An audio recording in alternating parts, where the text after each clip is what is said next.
ladies and gentlemen, boys and girls, please give a big Mad Monster Party 2025 welcome to Ken Kirzinger. Ken Kirzinger.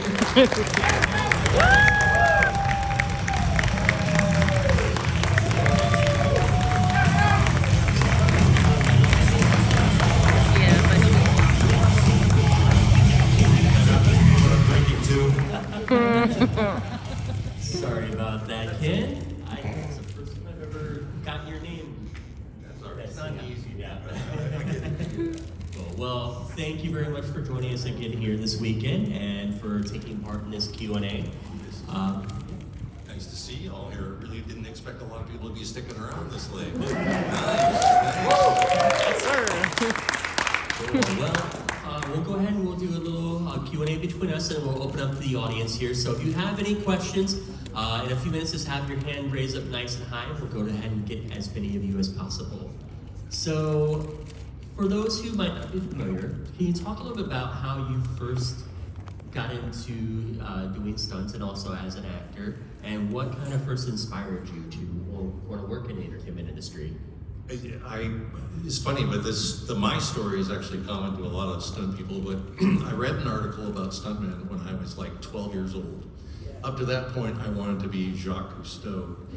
And then I found out about Hal Needham and saw stunt work, and I loved movies, and I thought, I know I could do that, even at 12 years old. And so I plugged that away in the back of my head, and I went off to college eventually and was going to be playing football and blew my knee out.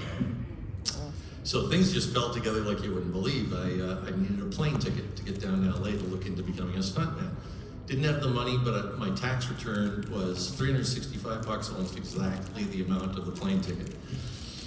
My sister was living in Los Angeles, and she raised her family in San Francisco and Los Angeles, and turns out her next door neighbor was the property master on the old Fall Guy TV series.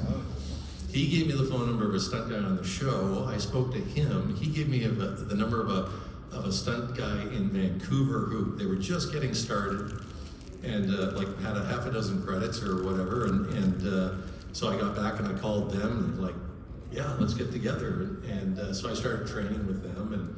And I think it was maybe not even a month and a half later, I was working on my first movie, which was Superman 3. And I was just one of the ND firemen getting blown up in this big chemical refinery disaster and stuff. But then they came up to me and they said, you'd be a really good double for Christopher Reeves. And if we come back to Canada to do another Superman, we should talk. And I was so excited.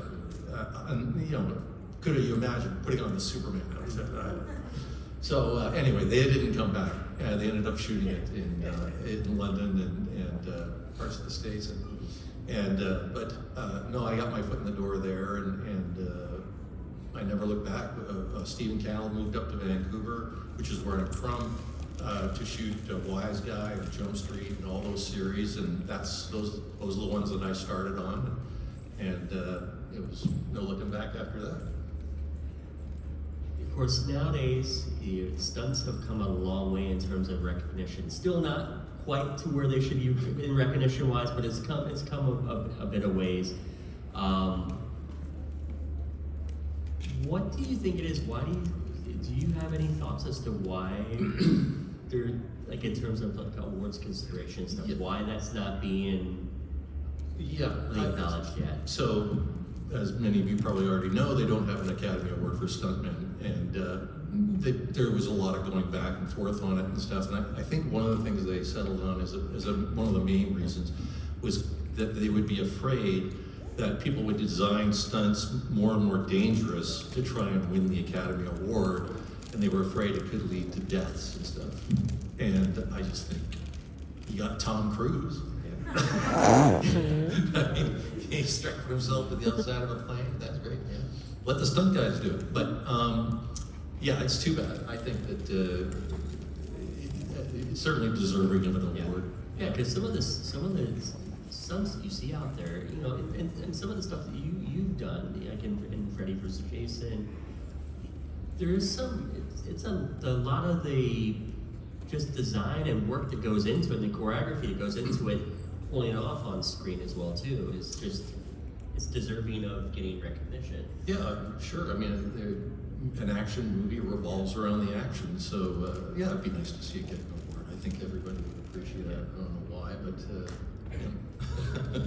So of course, I just brought up Freddy versus Jason, but of course that wasn't the first time you stepped in those shoes of Freddy's.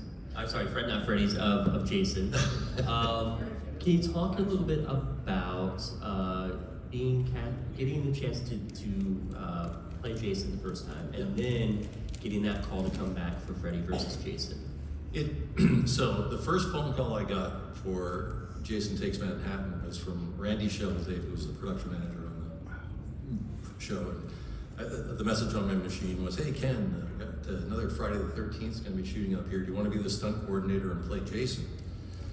And I didn't get a chance to respond because I was working on another movie at the time. And then the next message I got on the recorder was, "Hey Ken, do you want to just be the stunt coordinator because the guy that played Jason in the last movie is, going to be playing him again?" And yeah, no problem. I mean, I didn't know how big a deal it was. And then, so even after that, still didn't know how big a deal it was. Then they come back to Vancouver to shoot Freddy versus Jason. I get interviewed for the coordinating job. The producer says, "Hey, you want to audition to play Jason?" Yeah, I still didn't know what a big deal it was. So I go do the audition, I get the part, and to me, I always say it's like another suit job. Like I've been a werewolf, a Sasquatch, a robot.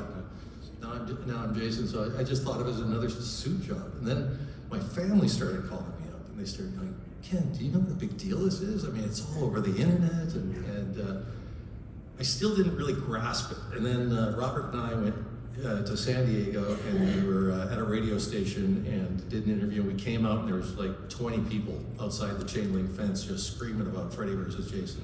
I finally got it. And yeah, we went to San Diego Comic-Con, and it was like my eyes were opened. It's just been such an amazing ride and such a great gift. And to have worked on two of them is, a great thing for me. But what really surprises me is just like generation after generation of you guys coming out and enjoying this movie still. And it just thrills me. I'm so happy about that. And every time somebody tells me, "I love this movie, this is one of my favorite movies," or, it's my go-to, feel-good movie kind of thing, I just think that's fantastic. I really appreciate it. And thanks for telling me that stuff. Can you talk a little bit about working with Robert on Freddy vs. Jason? Oh, yeah. Well, so I always tell this story, but I walk into the trailer. It's the first time I met Robert, the makeup trailer. He's in there getting his 4 hours of makeup on, and I walk in and I introduce myself, and he goes, "I'll be seeing you for the rest of my life now." What is that? He goes, "Conventions, I'll tell you all about it." And so when the movie came out, I got to travel with Robert and his wife Nancy, and we went to Europe and we did some conventions and promoted the movie, and that was another huge experience because there is no place in the world that guy can't go, and people don't recognize his voice. And plus, Robert has been all over the world, so he knows all the best restaurants. And so we're in Paris, and we walk in, and they know him, and they give us the best table, and he signs the guest book, and he draws a little, Freddy drawing in it, and his wife Nancy's going, "Ken, you gotta learn to draw Jason." But that was a great experience for me. What was the shooting schedule like for Freddy vs. Jason? We were sat at about 2.5 months, and that's not including pre-production and post-production. But yeah, it was a feature film. I think the budget at the time was $15 million for production. They probably spent double that on advertising. But it had a good budget for the time, 20 years ago, and again, very fortunate to be in a movie where they're blending the two franchises together. Yeah. What was were you either the favorite or most rewarding stunt sequence to make in that film? Well, the fight scene at the end. There's lots of little snippets in there and stuff like that, but the fight scene at the end was what everybody came for. We were jacked up for it. We were just like, all right, let's get to this, because they weren't telling us what it was going to really be like, and we hadn't really seen the storyboards or anything. we'd seen the location, so we're just picturing it, right? This construction site. Okay, what are we gonna do over there?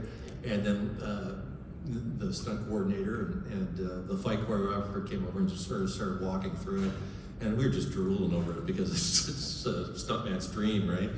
So yeah, it was really exciting. Now, it had its world premiere at the Cinerama Dome in Hollywood. What was that like, seeing it for the first time with an audience, with Robert there as well too? What was that experience like, seeing it? That experience isn't the first time I saw it with an audience, and I'm going to say that the first time I saw it with an audience was in Texas, at an outdoor venue.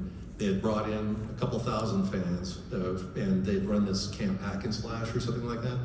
And anyway, so these people had been there all day, and they put on this great barbecue at night, and then they had a huge screen, outdoor screen, and Robert and I wheel up in the limo and get out, and this is my first exposure to a mass of fans and stuff like that. We get out, and they're going crazy. And then, so they produced us, and then they played the movie, and then I did my first Q&A with Robert. So Robert took up a lot of the slack, but that was my first experience, and that, I think that is just, to me, is even more memorable. I mean, what I remember most about the Hollywood premiere was going in. You know, you've got all those people outside, and to experience the real red carpet from the other side again for a stuntman was a big deal. But yeah, seeing it in a field with 2,000 fans, fantastic. Well, let's go ahead and open up some audience questions. So we'll go ahead and we'll start with you there first. One of the films that you worked on that I particularly like is Malone. Oh. Can you speak to your work on that and Burt Reynolds? Yes. So Malone, Burt Reynolds' movie, sort of the waning years of his action superstar life, and he came up to Vancouver, and I actually bought one of the cars that he drove off that show, because I was a huge Burt Reynolds fan. I think every stunt guy that was my generation where I was, we all wanted to be Hooper. So to work with Burt Reynolds, fantastic. So I was an ND bad guy, I got killed, but then I had to double this one actor who was one of the sort of the main bad guys. And we're in this barn, and Bert's gonna shoot me in the head, and then I gotta fall through this, it's a hole in the floor for the hay bales to go down, and I do a tumble into this thing. And so I've got another job booked though, and it's in Calgary. This was in Vancouver. And so the first day they don't get to it. And then the second day they don't get to it. And then the third day, I'm like, I gotta go, guys. I have to leave here at like 5 o'clock to make a flight to the thing. So I get up to the barn, and they put this blood pack on my head. And what it is it's a mixture of blood and cottage cheese. And it's under the hair netting of a wig, and the wig is scored. And so when he shoots me in the head, and they blow this thing out the back of your head, all this blood and whatnot goes out. So we get the shot, and I literally, do the tumble, cut, wrap, Ken's gone, jump in a car, didn't even have time for a shower or anything like that. So I have what looks like brain matter and blood out the back of my head, and I got a baseball cap on, and I'm headed to the airport. I'm checking in at the airport, and people are like looking at me going, I get on the plane, and people are you all right? Your head seems to be bleeding, and I had to explain it to him and stuff like that. But I finally got back. I finally got to Calgary for the next job. But yeah, that was a great experience. For 3 days, I'm sitting around with Burt Reynolds, and getting to jabber about stuff, and I did get to work with him once after that. It was for a movie called In the Name of the King, and I played one of the masked bad guys, but I also played one of the ND guys, and Burt was there. And I go, "Hey, Burt, how you doing?" And he goes, "I'm doing good. How are you?" And I go, "Better since you shot me in the head." And he yells back at me, "I shot a lot of guys in the head." Yeah, well, it was fun. It was good to be in on that end of his career. Right there. Can you talk about being on Stan Helsing? Oh, Stan Helsing. Does anybody know Stan Helsing? Yeah.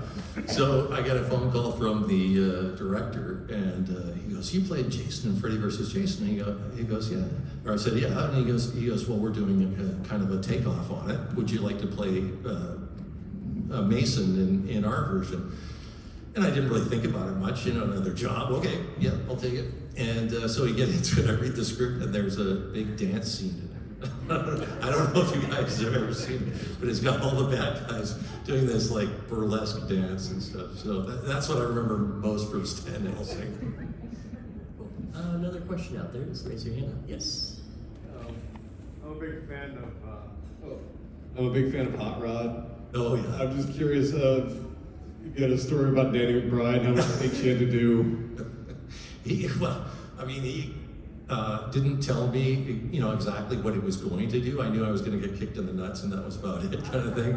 When I saw him coming at me with the big cone thing, this guy's going to beat me to death with this thing. But he knew how to do it. He knew how to do it, so he wouldn't hurt me. No, I didn't really know who he was at the time. He wasn't a big name at the time, but a lot of people sure saw that scene. Yeah. That's actually a great classic movie. There's some awesome way. Do you see the part where they tried to jump the van and he doesn't make it? Yeah. The guy actually broke his femur on that shot. wow. Yeah, he snapped his femur. No, thank you. Yeah, they had to do a take 2. Another question out there. Yes, over there. Do you have a favorite role that you've done as a stuntman? One of the movies I worked on was called The 13th Warrior, and with Antonio Banderas, and I was one of the stunt coordinators on it, but I also got to double the lead Viking. So, riding around on horseback, swinging swords, and, just playing, it's like being a kid again, but with all the toys, being the best you can get. I love that stuff, swinging from cliff face, and, it's just, I loved it. So, yeah, that was probably the hardest movie I ever worked on, because we worked 6 days a week, probably about 14 hours a day. Location was an hour's drive from the town we were staying at, but I was told and we had like 70, 80 stunt guys on set for some of the big battle scenes and stuff like that. And I told them, I said, this will be the hardest movie you'll ever do, but it'll be the one you're most proud of. And I still am. Everybody worked hard on it, turned out good. It's got a bit of a cult following now, but I'd say that one.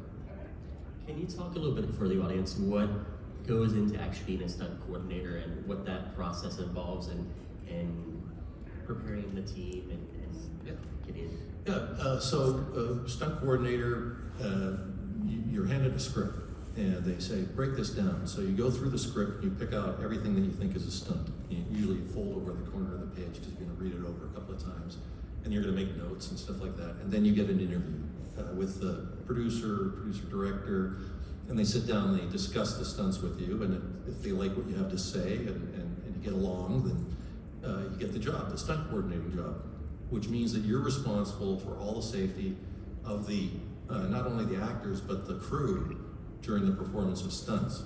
And when you're running a big sequence with hundreds of horses, a lot can happen. So that's a lot of responsibility as a stunt coordinator. And you have your smaller shows that are easy. You got your 2 stunt guys and they're going to do a fight. You hardly even have to be there if you hire the right people. But when you've got these big sequences, there's so much going on, and usually accidents occur, either because of human error or an equipment failure, and you don't have any control over that as a stunt coordinator, other than hiring the best people for the job and knowing the equipment. So out of that, I just say it's a huge responsibility, and the people that take it on, don't, I think, get the credit they all deserve. But they're the reason why you've got these great action movies coming out now, and the stunt people are specializing so much in their fighting. If they fight, they fight. If they drive, they drive. If they do burns, they do burns. It's gotten so specialized. And whereas my day, I made more money if I could do everything, right? So I try to do everything, and so it's changed. But the stunt coordinator, very special job. Now, of course, it varies depending upon what the extent and scale of the stunt is, but what is the average time to prep from that initial breaking down what it's going to be to actually shooting it? Usually it's a lot of time. You get all the time you need, but occasionally you get put in these situations where it's going, we want this, and then it's like, that's tomorrow. So, I'm going to have to get on the horn and see. I'll usually never say it can't be done, I'll usually say, how much money you got? Because usually a lot of problems can be solved with money that they don't want to spend. So they're coming to you to try and solve a problem. And sometimes you can, sometimes you can't, so you just have to be realistic. Another question. Yes, right there. You played one of the greatest werewolves I've ever seen, to be honest with you. How was that with the makeup and everything and working with an animal? That was the worst suit job I ever did. That was the hardest. I got a picture out on the table of me with the werewolf head off. But that whole suit was, so they did a body cast of me. Then they shrunk that by about 2 sizes because they knew I was going to be fighting real attack dogs, and they didn't want the suit to have any stretch. And what they were building it out of was a really stiff kind of rubber, so it could take the abuse of the dogs biting it and stuff like that. And so you put it on and it automatically pulls your body and puts you in a hunch, because that's the position I was in when we cast the suit. So all day long this thing's pulling me into a hunch, and the battery packs are on your shoulders and the head is all animatronics. You're looking at a hole this big with a piece of black mesh behind it, and there's a tongue here and it drools. And then they're gonna go, okay, send the attack dog. Here it is. And then I spent hours in that thing, and I could drink water all day, Gatorade. I never had to pee. You just sweat it out. So I was really happy when that movie was done. I remember we filmed all night, and I went through a drive-through McDonald's and drove to the beach and watched the sun come up. And I was just so happy to know that I didn't have to put that costume on again. Another question. Anyone on this side have? Oh, we'll get you, and then is there anyone on this side? Over there. Okay, cool. Yeah, we'll get them first since you're already closer, and then we'll get you next. Were there any similarities between playing Jason and playing Paw in Wrong Turn? And do you have any fun stories or favorite moments from Wrong Turn 2? Well, Paw kind of talked, and he ran, my Jason didn't run. And he used a lot of weapons. So I mean, other than being, and he's a cannibal. So I mean, really, they're not that similar. But what was the name of the? I'm sorry, I'm blanking. Does anybody know the name of the director? Joe Lynch. Joe Lynch. So Joe, huge fan, and I got that job because of Freddy versus Jason. Just got a phone call. Hey, I'm Joe Lynch. I'm a big fan. You know, would you like to play Paw in this movie? Great. So I had a great time working with him, and you can just tell he's a super fan, and he loves what he's doing and stuff like that. So for the last week, that was one of those jobs that I did 4 hours a makeup for, like Robert. And so at the end of the day on Friday, I would always like tear my ear off, and I would give it to him so he could make a necklace to wear with Paw's ears. But yeah, it was just a real fan movie. You know, everybody that worked on that movie is a horror fan, so that's what made it fun. Over here. Yeah. What is the job that you think wouldn't be as fun as you thought it would be? Like the most unexpected thing that you've done? Most unexpected thing? It's usually the stunt that goes wrong. I was shooting a car chase on the side of a mountain in an open Jeep that had a roll bar that only came up to about here. And I was doubling an actor. It was a Disney movie called Indestructible Man, and I was doubling an actor who was 7'2", and I had a wig on because he had thick curly hair. And we're doing a sequence where this semi-trailer truck is driving down the mountain. The good guys in the semi, the hero. Bad guys are in this white limo chasing it, and they've got these laser guns they're shooting at it. And the buddy of the good guy is in this Jeep, and he comes up behind the limo, and he's supposed to bump the limo, and the limo's supposed to slide off the road, and the Jeep's supposed to go whiz by him and up beside the cab of the truck, and they have a conversation. So I'm driving the car, and I bump the limo, and the limo, instead of sliding off the side of the road, he turns it right into the middle of the road. I had no place to go. The Jeep hit the front of the car. It flipped upside down. It righted itself onto its wheels just before it went off the side of the mountain. And now I'm headed down the mountain, and I'm kind of dazed. But the Jeep is still running, and it stops itself. If it hadn't stopped itself, it would have still been going downhill. Anyway, I managed to, it idled itself back up on the road because I'm just sitting there stunned going, where am I? And because I thought, I'll tell you what happened with me. Before the stunt, I thought, this roll bar is not high enough. All I'm doing is wearing a lap belt. How am I going to protect my head if this thing flips? So I'll throw my arms up over my head like this, which is exactly what I did, which broke my elbow, which bent the driver's seat back, which bent the windshield down, but it saved my head. And Jeep, I get it back up on the road, it comes back up onto the road, and I think to myself, I better step on the brake before I drive off the other side.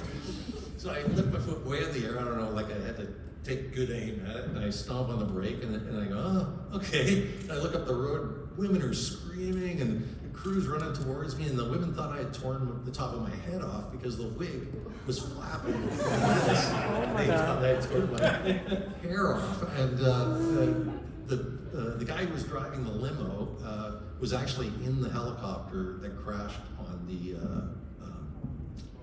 the Twilight Zone. The Twilight Zone, actually. Gary McClarty, very famous LA stunt guy. And he ran up to me because he thought he'd killed me. And he saw that I was all right. You know, I just fractured my elbow. And everybody was relieved. And I came back the next day and we jumped in another Jeep and we finished the car chase. And we have time for one more question. You know, we'll go two. We'll go you and then we'll get you. Me? Yeah. Okay. We've got Jason versus Freddy. Has anybody talked to you about a Ken versus Kane? A Ken versus Kane? A lot of people, actually. Like, are you talking about like creating two characters? Yeah, just getting the two of you guys on screen. I haven't had anybody suggest that, and I haven't heard of anybody talking about it. I know that if that ever happened, Kane would have to kill me.